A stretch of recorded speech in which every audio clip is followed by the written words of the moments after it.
Hello everyone. Today we will be learning about fundamentals of the electromagnetic spectrum. Electromagnetic radiation is a form of radiant energy produced when charged particles are accelerated.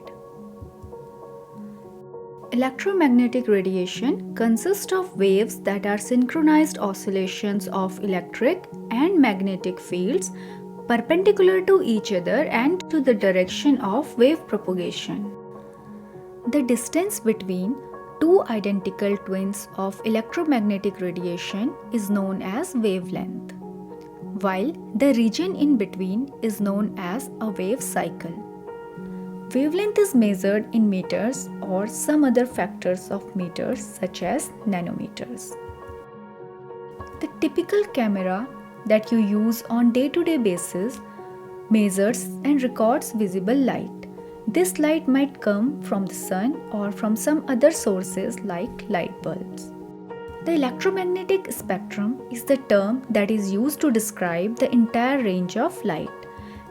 Let's have a look at the electromagnetic spectrum, which is composed of thousands of wavelengths of energy. Visible light, what we see with our eyes, is contained in the blue, green and red portion of the spectrum.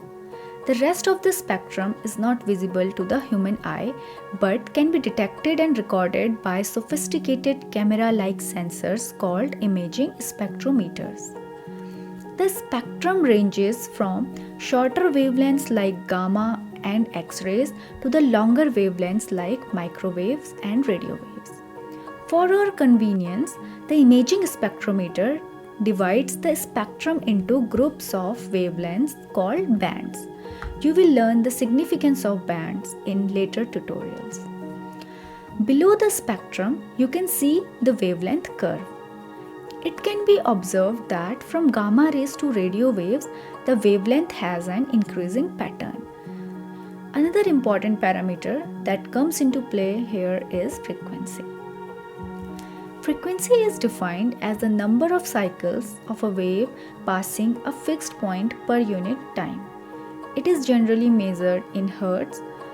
It can be observed that where wavelength is smaller, the frequency of EM radiation is higher, and at the places where wavelength is larger, the frequency is lower. And since frequency is directly proportional to energy, we can say that smaller wavelength light has higher energy. The atmosphere selectively transmits energy of certain wavelengths. The spectral bands for which the atmosphere is relatively transparent are known as atmospheric windows. Let us learn more about these atmospheric windows. For remote sensing, we are interested in regions of maximum transmission. Such regions are called atmospheric windows because one can see through the atmosphere in these regions of the electromagnetic spectrum. Atmospheric windows are spectral regions of least absorption.